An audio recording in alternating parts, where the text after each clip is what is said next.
Students, आज हम अपना चैप्टर 15 स्टार्ट कर रहे हैं, the working of the UN. पिछले चैप्टर में, चैप्टर 14 में हमने पढ़ा था the berthing of United nation, यानी कि यूनाइटेड नेशन संयुक्त राष्ट्र का जन्म किस तरह से हुआ था। आज हम इस चैप्टर में structure of the UN and principal organ and agencies of the UN पढ़ेंगे बच्चों। फिर उन एजेंसीज और ऑर्गन्स के कार्य कि किस तरह से वो एजेंसी और वो ऑर्गन्स काम करते हैं, उसके बारे में इस चैप्टर में हम पढ़ने वाले हैं। तो स्टार्ट करते हैं बच्चों। The United Nation tries to solve conflict between nation. संयुक्त राष्ट्र जो है ना, वो कोशिश करता है बच्चों, जितने भी झगड़े हैं आपस में देशों के बीच में, उनको सुलझाने की। It provide scientific and technical expertise in various fields like agriculture, health and education. ये हमें सभी देशों को उपलब्ध कराता है बच्चों, प्रोवाइड करवाता है साइंटिफिक और टेक्निकल विशेषज्ञ जो वेरियस अलग अलग क्षेत्रों में, जैसे कृषि के क्षेत्र में या हेल्थ है, एजुकेशन है, इन सभी क्षेत्रों में वो जो है ना सभी सुविधाएं सभी नेशंस को प्रोवाइड करवाता है। One of the major contribution of the UN has been to provide financial assistance to the developing countries to resolve their issues। सबसे मेन कंट्रीब्यूशन, सबसे मेन योगदान बच्चों यूनाइटेड नेशन का ये रहता है कि वो उन देशों को जो डेवलप कर रही हैं धीरे धीरे, उनको वित्तीय सहायता वो प्रदान करता है ताकि वो सभी मुद्दे वो सॉल्व कर सकें, जैसे एग्रीकल्चर से संबंधित या हेल्थ या एजुकेशन से संबंधित जितने भी मामले उनमें वो कंट्रीब्यूशन वो करता है। अब हमारे बच्चों को स्ट्रक्चर ऑफ यूएन कि यूएन किस तरह से बना हुआ है। The UN character has established 6 different organs that serve different functions. United Nations बच्चों जब इसकी स्थापना हुई तो इसके 6 अलग अलग अंग हैं और वो किस तरह से अलग अलग इनके कार्य हैं। वो अंग कौन कौन से हैं यूनाइटेड नेशन के? सबसे पहले है बच्चों the general assembly, the security council, the international court of justice, the secretariat, the trusteeship council and the economic and social council. ये इसके 6 अंग हैं बच्चों अलग अलग, इन 6 के अलग अलग कार्य भी हैं। इस तरह से यहाँ पर ये सभी इनके नाम लिखे हुए हैं। जो इस 6 जो पार्ट है बच्चों, 6 ऑर्गन है, वो आपको इसके लर्न करने ही पड़ेंगे। Let us study in detail and working and responsibilities that have been bestowed on the its main organs. चलिए इसके जो मेन ऑर्गन्स हैं उनकी अलग अलग रिस्पॉन्सिबिलिटीज के बारे में, उनके कार्य के बारे में पढ़ते हैं। द जनरल असेंबली, सबसे पहला है बच्चों इसका general assembly. The general assembly is the largest body of the UN. United nation की सबसे बड़ा अंग है general assembly. It is made up of 193 members countries. ये 193 देशों के मेंबर से बना हुआ है। ईच कंट्री हैज़ 1 वोट, प्रत्येक देश का 1 वोट होता है, यानी कि बच्चों 193 देश इसमें शामिल हैं एज ए मेंबर, यानी कि प्रत्येक देश से एक रिप्रेजेंटेटिव होता है, एक मेंबर रिप्रेजेंट करता है और हर एक कंट्री का 1 वोट होता है। It works like a world parliament. ये एक तरह से जो संसार की पार्लियामेंट यानी कि वर्ल्ड पार्लियामेंट की तरह काम करता है। It provides a platform for countries to put forward their ideas and debate issue. वो ये जनरल असेंबली एक तरह की प्लेटफॉर्म प्रोवाइड करवाती है बच्चों कि सभी देश जो है ना सभी मुद्दों पर जो है ना डिबेट कर सकें और अपने सुझाव वो दे सकें। The assembly has the right to discuss and make recommendation on any issue covered by the UN charter. ये असेंबली सबको अधिकार देती है, राइट टू डिस्कस करने का अधिकार देती है, to make recommendation on an issue to covered by the union charter. जो यूनाइटेड नेशंस के द्वारा जो चार्टर तैयार है उसमें जितने भी इशू कवर किए जाते हैं ये सभी को अधिकार देती है कि उस पर सब अपना अपना आइडिया वहाँ पर दे सकें। The routine matter are decided by members with a simple majority vote. The important decision require a 2/3 majority। क्या होता है कि सभी जो रूटीन मैटर्स होते हैं बच्चों, जो रूटीन मुद्दे होते हैं उनको डिसाइड करते हैं कि मेंबर्स उसको जो है ना क्या करते हैं कि वोट डालते हैं। मेजोरिटी होती है जिसकी सबसे ज़्यादा अधिकता होती है वोट्स की, उसी मुद्दे पर जो है ना आगे डिसाइड किया जाता है। जो डिसीजन सबसे ज़्यादा मेजोरिटी वोट को मिलता है, 2/3 मेजोरिटी जिस डिसीजन के लिए होती है वही उसको इम्पोर्टेंट मान लिया जाता है। The assembly meets once a year in regular session that generally run from mid-September to mid-December. Assembly साल में सिर्फ एक ही बार डिसाइड की जाती है। सेशन रेगुलर जो सेशन होता है इसका वो जनरली कब होता है, सितंबर के मध्य और दिसंबर के मध्य के बीच में, यानी कि मिड सितंबर से स्टार्ट होता है और मिड दिसंबर तक वो रहता है। It also organise special session every few years on specific topics such as economic cooperation or disarmament. The assembly can also meet for an emergency session to deal with an immediate threat to international peace. क्या होता है बच्चों, इसकी assembly की meeting जो होती है once year, साल में सिर्फ एक ही बार होती है, बट जो है ना स्पेशल सेशन भी इसके ऑर्गेनाइज हो सकते हैं एवरी फ्यू ईयर। प्रत्येक कई साल में क्या होता है कि कई बार भी इसकी मीटिंग हेल्ड की जा सकती है। जो ज़्यादा मेन टॉपिक्स होते हैं जैसे इकोनॉमिक्स यानी कि वित्तीय सहायता से संबंधी या निरस्तीकरण से संबंधी, इन मामले पर जो है ना मीटिंग असेंबली दोबारा बुलाई जा सकती है। असेंबली फिर क्या कर सकती है, assembly can also meet, assembly फिर भी मिल सकती है कि इमरजेंसी सेशन बुलाया जा सकता है कि वही जो तुरंत किसी को इंटरनेशनल जो अंतर्राष्ट्रीय शांति मुद्दे होते हैं, जैसे मान लो कहीं भी कोई युद्ध संबंधी वो हो जाता है, मुद्दा उठ जाता है, तब भी जो है ना असेंबली को बुलाया जा सकता है और इमीडिएट थ्रेट दी जा सकती है। At the beginning of every regular session assemblies member elect a president to preside over the assembly. Assembly के स्टार्टिंग में जो रेगुलर सेशन शुरू होता है तब क्या करते हैं, असेंबली के मेंबर एक प्रेसिडेंट को इलेक्ट करते हैं जो अध्यक्षता करता है असेंबली में। The assembly has the power of admit new members to the UN. It also make and approve the budget for UN program and operation. Assembly के पास पावर होती है UN के अंदर नए मेंबर्स को अध्यक्षता देने की, उसको मतलब नए मेंबर्स को एडमिट करने की, और क्या करते हैं वो बनाते हैं और अप्रूव करते हैं बजट को जो UN यानी कि यूनाइटेड नेशंस के प्रोग्राम और ऑपरेशंस में शामिल होता है। It also elect members to work for certain agencies and on specific programs and it coordinate those programs through various committees. क्या करता है, जो इलेक्ट मेंबर्स जो चुने गए मेंबर्स होते हैं वो काम करते हैं किसके द्वारा, अलग अलग एजेंसियों के द्वारा, और स्पेसिफिक प्रोग्राम्स यानी कि स्पेशल प्रोग्राम किए जाते हैं, ऑर्गेनाइज किए जाते हैं और कोऑर्डिनेट किया जाता है सभी, यानी कि उसको कोऑर्डिनेट करते हैं, एक साथ मिलकर करते हैं। दोज प्रोग्राम्स वो प्रोग्राम जो इन एजेंसियों के द्वारा अलग अलग कमेटियों को सौंप दिए जाते हैं। फिर स्टार फैक्ट में है बच्चों, Mrs Vijayalakshmi Pandit of India was the first women to be elected president of the UN general assembly. Bharat की श्रीमती विजयलक्ष्मी पंडित थी बच्चों, जो पहली महिला थी जो इलेक्ट यानी कि चुनी गई थी राष्ट्रपति पद के लिए यूनाइटेड जनरल असेंबली में। नेक्स्ट ऑर्गन आता है the security council. The security council is the most powerful organ of the UN।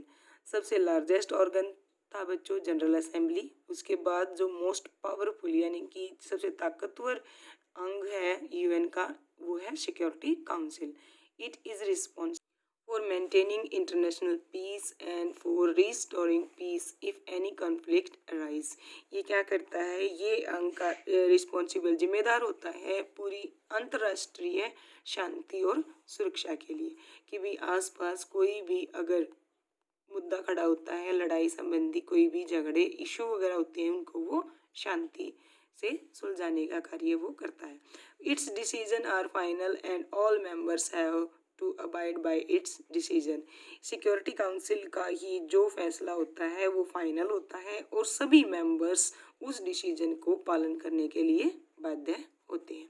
यानी कि सभी मेंबर्स को वो डिसीजन मानना ही पड़ता है। The security council has 15 members. Security council में 15 सदस्य होते हैं। सबसे पहले जनरल असेंबली में पढ़े थे, वहाँ कितने मेंबर्स थे बच्चों? यस, 193।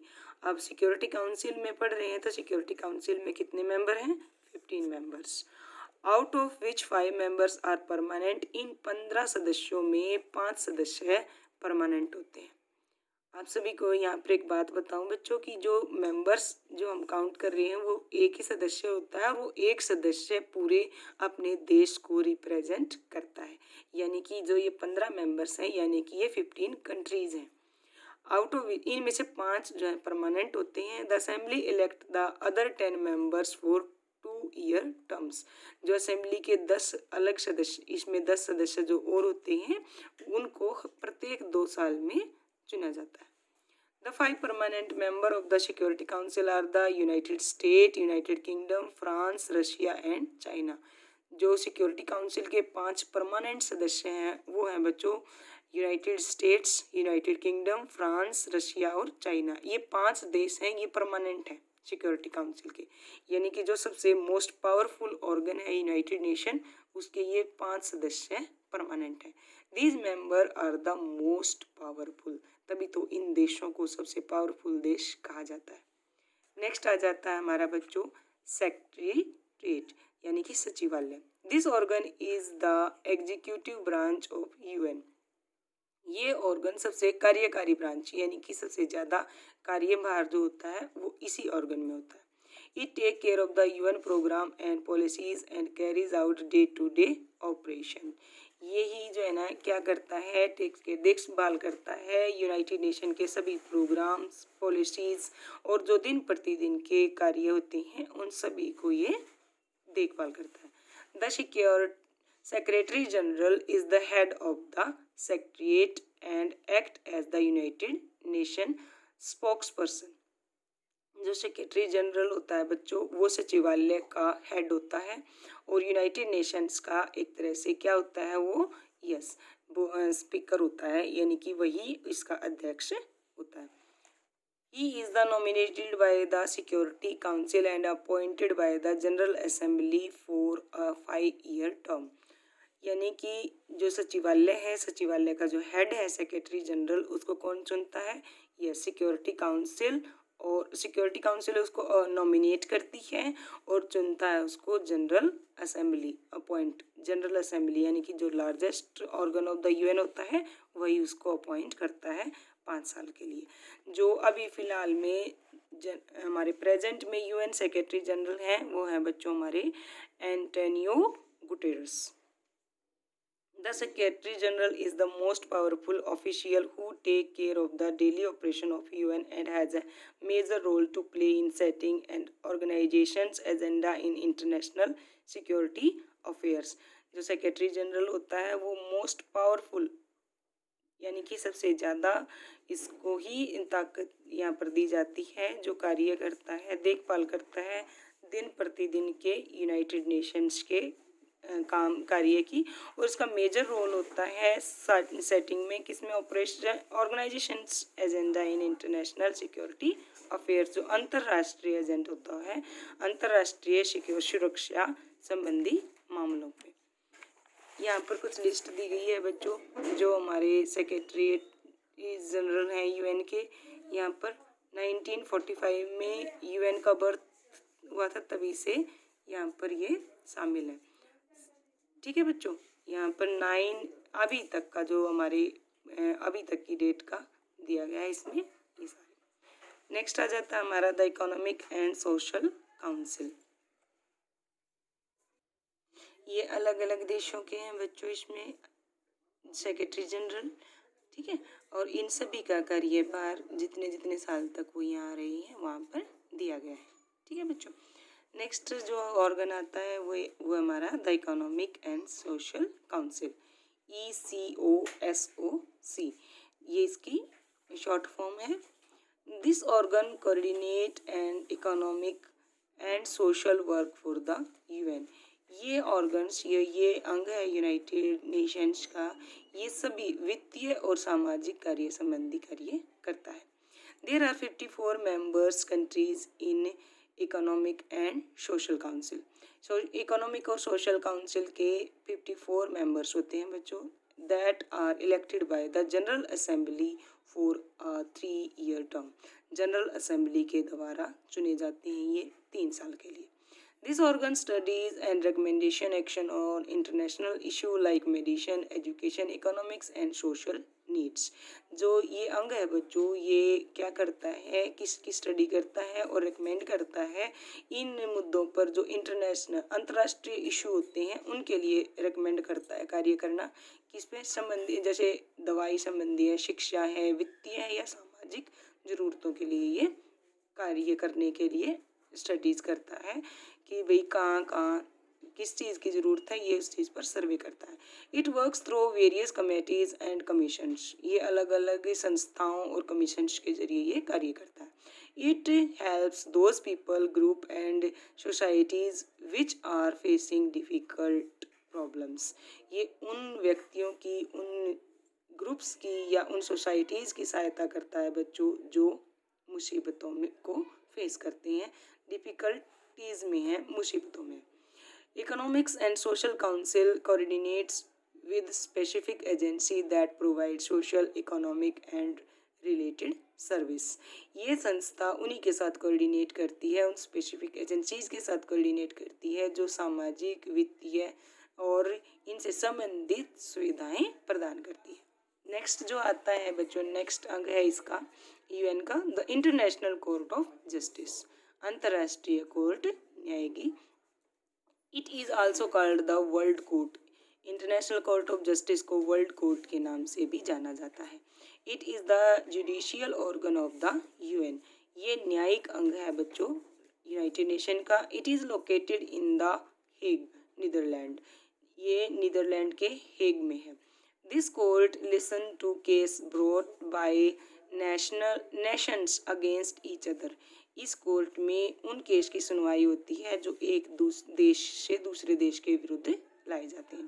देयर आर 15 जज that are elected by security council and general assembly for a term of 9 years.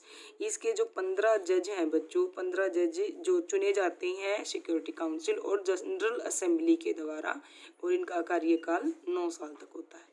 The court gives its advice to the General Assembly and other bodies of the UN on all kinds of legal matters. ये court जो है ना अपनी सलाह देता है general assembly को और उसकी दूसरे जो अदर बॉडीज़ हैं यूएन की, और जो जितने भी यूएन बॉडीज़ के लिए जो लीगल कार्य होते हैं, on all kinds of legal matters. UN में जितने भी लीगल मैटर्स होते हैं उन सभी में ये कोर्ट अपनी एडवाइस देता है. फिर आता है trusteeship council. This organ was established to look into the transition of colonies to independence. This organ is no longer needed. इस की अब ज़्यादा ज़रूरत ही नहीं है. ये क्या करता था कि देखभाल करता था कि किस तरह से जो है ना कॉलोनीज जो है ना अब स्वतंत्रता पूर्वक वो बसाई जा सके. नेक्स्ट आ जाता है स्पेशल एजेंसी. ये यहाँ तक तो हमने पढ़े हैं बच्चों 6 ऑर्गन्स ऑफ यूएन. अब पढ़ते हैं हम स्पेशल एजेंसीज. कौन कौन सी स्पेशल एजेंसीज हैं? The UN has set up several agencies for discharging its various function. UN ने, यूनाइटेड नेशंस ने जो है ना बच्चों बहुत सारी एजेंसी संस्थाएं की जो अलग अलग कार्य करती हैं. सबसे पहला आता है हमारा बच्चों UNICEF, United Nations international children's emergency fund. ये यूनिसेफ की फुल फॉर्म है. Its headquarter is in New York. इसका हेडक्वार्टर न्यूयॉर्क में है. It works for children. ये सिर्फ बच्चों के लिए कार्य करती है. ये सिंबल ऑफ यूनिसेफ, ये यूनिसेफ का सिंबल है. इस सिंबल को देखते ही सभी बता देंगे कि ये क्या है, कि ये चिल्ड्रन इमरजेंसी फंड ही है, यानी कि पूरे वर्ल्ड में बच्चों के लिए कार्य करने वाली ये संस्था है. Children are future of the human race. मानव की प्रगति में बच्चे ही उसका फ्यूचर हैं.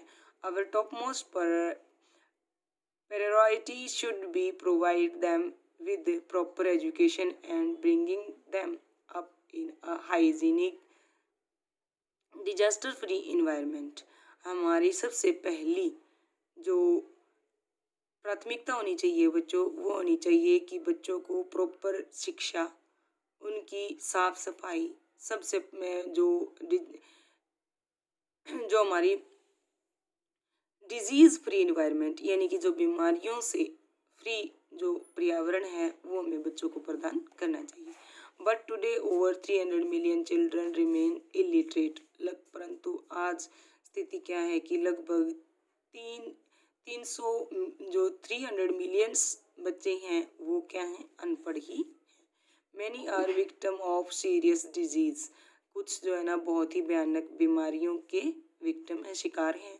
This affect their mental and physical growth. ये उनकी मेंटल और फिजिकल ग्रोथ को भी प्रभावित करती है, यानी कि उनकी मानसिक और शारीरिक जो ग्रोथ है, बढ़ोतरी है, वो प्रभावित होती है। The UNICEF help the countries to solve these major issue and such other problems related to children. UNICEF वो संस्था है बच्चों, वो हेल्प करती है उन देशों की ये मेजर इशू और इनसे संबंधित जो प्रॉब्लम्स हैं बच्चों से संबंधित, उन सबको सुलझाने में वो हेल्प करती है। The UNICEF collect its money from voluntary contribution and the sale of greeting cards. UNICEF collect करती है मनी जो वॉलंटियर होते हैं, जो अपना योगदान देते हैं और ग्रीटिंग कार्ड्स को बेचकर भी अपना कंट्रीब्यूशन वो देते हैं। Many programs have been undertaken by UNICEF in our country for betterment and upliftment of children. UNICEF जो है ना बहुत सारे प्रोग्राम कराती है अपने अलग अलग देशों में जाकर, और इन आवर कंट्री हमारे देश में भी बच्चों के भविष्य को बेहतर बनाने के लिए। Anganwadi in India is one of this program. Anganwadi Bharat में इस प्रोग्राम का ही एक हिस्सा माना जाता है। अंडर दिस प्रोग्राम, इस प्रोग्राम के अंतर्गत children are made to learn, work, play and sing together. इस प्रोग्राम के जरिए यानी कि इस आंगनवाड़ी प्रोग्राम के जरिए ही चिल्ड्रन जो है ना पढ़ना, काम करना, खेलना और गाना एक दूसरे के साथ सीखते हैं। Even the mother are taught the right ways of bringing up a child. यहाँ तक कि माताएं भी जो है ना क्या करती हैं, अपने बच्चों को सही तरीके से सिखाती हैं way of bringing up a child. They are made aware of importance of balanced diet and way of cooking nutritious food. They are also trained to treat small elements of children and themselves on their own. इस तरह से जो है ना ये जो संस्था है वो इम्पोर्टेंस बताती है, अवेयर करती है कि किस तरह से बैलेंस डाइट है जो है ना बच्चों को दी जानी चाहिए या बनाना चाहिए, और कुकिंग को किस तरह से यानी कि न्यूट्रिशियस फूड कुकिंग के ज़रिए यानी कि खाना पकाने के ज़रिए किस तरह से न्यूट्रिशियस फूड वो बना सकती है, उसकी इम्पोर्टेंस वो ये संस्था सिखाती है। They are also train to treat small element of children. There are many disease that a child inherits from his mother. क्या होता है कि बहुत सारी बीमारियां हैं बच्चों जो क्या होती हैं कि माताओं के जरिए जो है ना बच्चों को लग जाती हैं। That is why it is essential to provide female education. इसलिए बहुत ज़्यादा ज़रूरी है कि महिलाओं को जो है ना शिक्षा प्रदान की जानी चाहिए, बहुत ज़्यादा ज़रूरी है। Which would help them to prevent their children from falling ill because of their awareness. इस तरह से जो है ना वो हेल्प करती है फीमेल एजुकेशन उनको बढ़ने में, और उनको सिखाती है कि किस तरह से वो अपने बच्चे को बीमार पड़ने से बचा सकती हैं, किस तरह से अनअवेयरनेस जो उनकी जिसके बारे में उनको कोई जानकारी नहीं होती उनको अवेयर किया जाता है ताकि वो अपने बच्चों को बीमार पड़ने से बचा सके। The UNICEF also undertakes teachers training program for physically and mentally challenged children.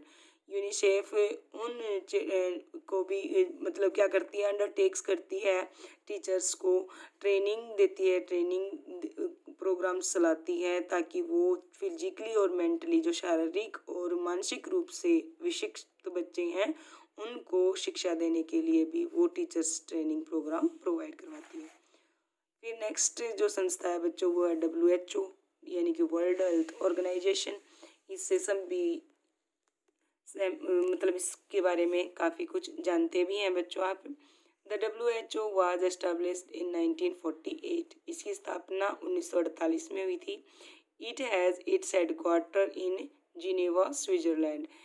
WHO का जो हेडक्वार्टर्स है वो जिनेवा में है जो स्विट्ज़रलैंड में है। This is the organisation that helps in improving the health of the people of the world. ये संस्था क्या करती है, हेल्प करती है किसमें, to improving the health of the people of the world, यानी कि पूरे संसार के लोगों के हेल्थ इशू, स्वास्थ्य संबंधी उन स्वास्थ्य को इम्प्रूव करने में वो हेल्प करवाती है। The WHO helps countries to control epidemic that can not be totally eradicated. It brings experts from all over the world to discuss common problem and provide their solutions. WHO help करती है देशों की to control epidemic. Epidemic होती है बच्चों जो महामारियाँ होती हैं उनको कंट्रोल करने में, और पूरे देश से जो है ना पूरे एक्सपर्ट को वो इकट्ठा करती है और इन प्रॉब्लम्स को डिस्कस करती है ताकि सब इसका सोल्यूशन जो है ना वो निकाल सकें। By its effort and its worldwide program of vaccination, it has helped to control and to wipe out many disease. इसी के जो है ना कार्यों के कारण, इसी के एफर्ट्स के ज़रिए ही पूरे संसार में प्रोग्राम चलाए जाते हैं वैक्सीनेशन यानी कि टीकाकरण के, जिसने हेल्प की है बहुत बड़ी बड़ी बीमारियों को कंट्रोल करने में। नेक्स्ट है बच्चों हमारा FAO यानी कि फूड एंड एग्रीकल्चरल ऑर्गेनाइजेशन। इस ऑर्गेनाइजेशन के जरिए क्या होता है, ध्यान से देखें। इट्स हेडक्वार्टर आर इन रोम। इस FAO यानी कि फूड एंड एग्रीकल्चरल ऑर्गेनाइजेशन का जो हेडक्वार्टर है वो रोम में है। This is the organisation that help in providing food to all. ये ऑर्गेनाइजेशन सभी को भोजन उपलब्ध कराती है। Its main aim is freedom for hunger. इसका मेन एम है, जो मेन लक्ष्य है वो क्या है, फ्रीडम फॉर हंगर की भूख से स्वतंत्रता। It's make available the resource for empowering food production. It is done by providing countries with better seeds, controlling crop and animal disease, bye improving irrigation facilities, by providing better means of conservation of soil and forest etc. ये संस्था बच्चों सभी देशों में control करती है कि भी किस तरह से जो है ना क्या किया जाए कि कोई भी भूखा ना रहे। इस चीज़ को, इसका मेन लक्ष्य है, और ये सबसे ज़्यादा फूड प्रोडक्शन को इम्प्रूव करने के माध्यम रिसोर्स यानी कि अवेलेबल कराती है। सभी देशों में बहुत अच्छे बीज प्रोवाइड करवाना, controlling crops and animal disease, क्या करना कि जो फसलों या जानवरों में बीमारियां फैलती हैं उनको कंट्रोल करना, और बेहतर से बेहतर सिंचाई सुविधाएं उपलब्ध करवाना। ये सभी कार्य ये संस्था करती है। और फिर सबसे ज़्यादा ज़रूरी बात, सॉयल और फॉरेस्ट कंजर्वेशन को भी जो है ना ये यानी कि इनकी सुरक्षा कार्य भी ये बेटर तरीके से प्रोवाइड करवाती है। नेक्स्ट है, in the case of emergency FAO और arranges food for suffering and needy people.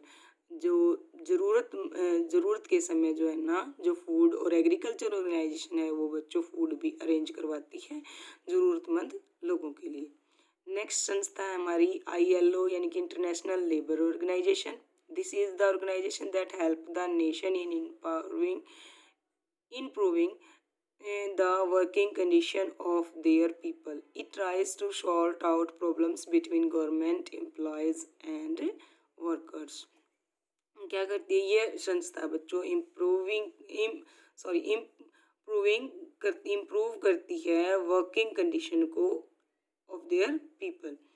It tries to sort out problems. ये उन सभी प्रॉब्लम्स को, उन सभी मुसीबतों को सॉल्व करने का यानी सुलझाने का कार्य करती है, जो किन किन के बीच में होता है, गवर्नमेंट, एम्प्लॉयर्स और वर्कर्स के बीच में, यानी कि जितने भी एम्प्लॉयर होते हैं या वर्कर होते हैं और गवर्नमेंट के बीच में, इन सब की इनके बीच में ये इन सभी प्रॉब्लम्स को सुलझाने का कार्य करती है ये ऑर्गेनाइजेशन। नेक्स्ट ऑर्गेनाइजेशन है UNESCO, United Nation educational, scientific and cultural organisation. The UNESCO was established in 1946. The main aim of this organization is to help people in the field of education. शिक्षा के क्षेत्र में ये कार्य करती है ये संस्था। It provides science education in backward countries. जितने भी पिछड़े देश हैं उनमें विज्ञान साइंस एजुकेशन यानी कि विज्ञान शिक्षा ये प्रोवाइड करवाती है। It help in preserving old monuments and also provide for training to preservation of ancient art, culture and architecture.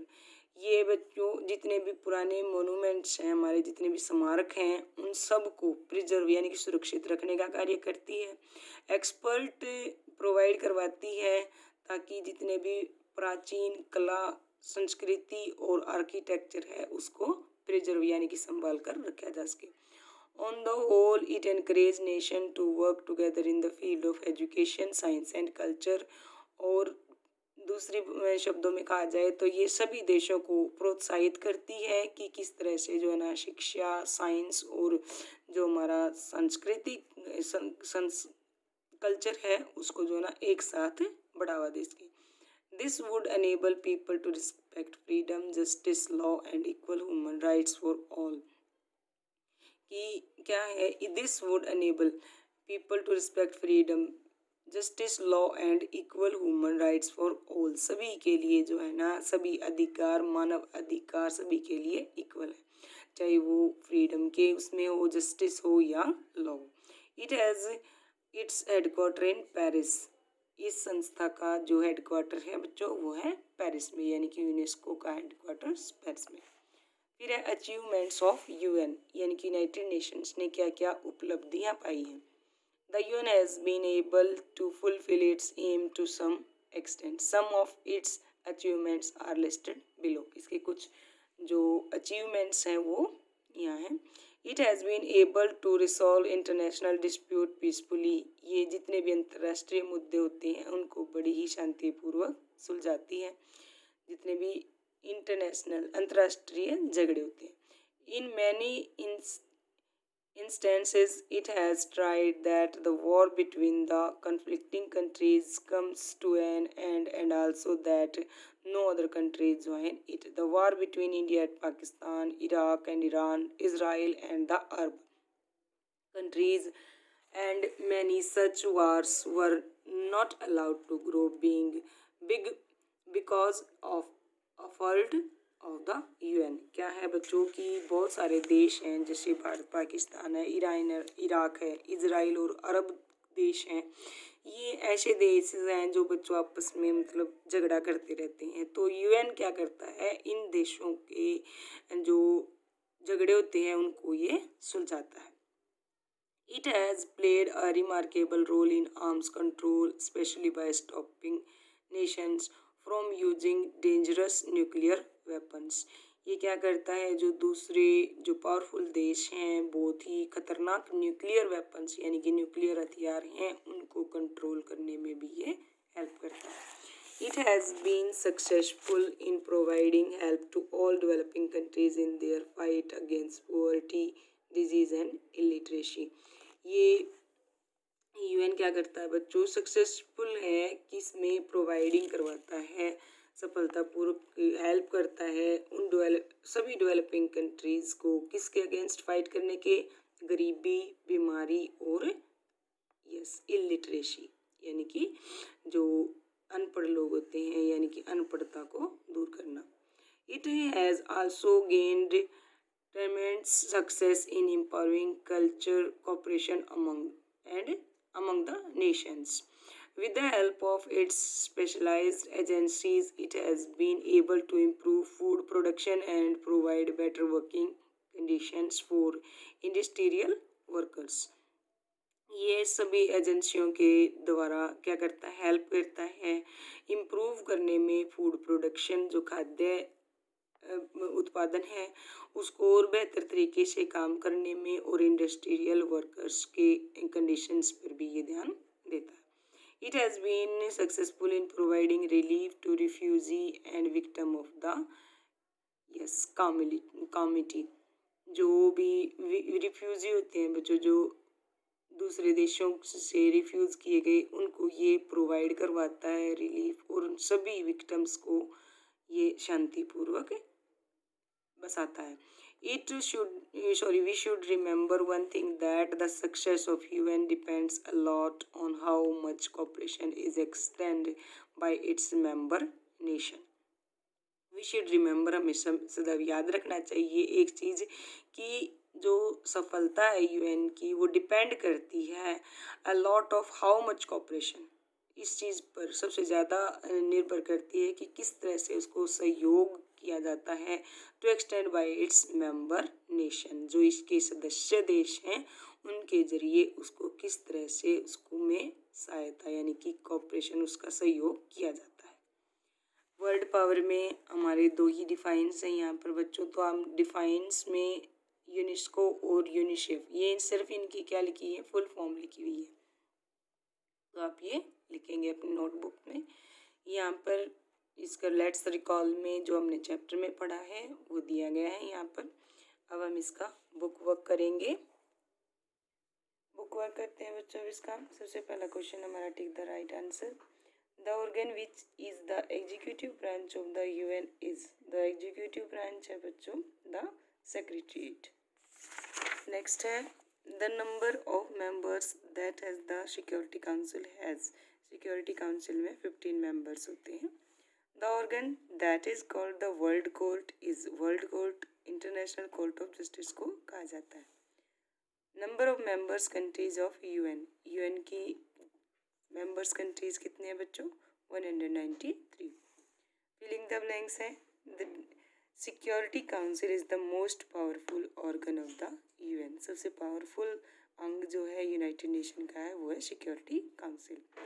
Next है, the international court of justice is the judicial organ of the UN. Next है, the secretary general is the head of secretariat. The WHO was established in 1948. फिर next रहेगा, the UN has played a remarkable role in arms control. Question answer आपको जल्दी send कर दिए जाएंगे बच्चों. तब तक आप बुक वर्क और बाकी कार्य करें.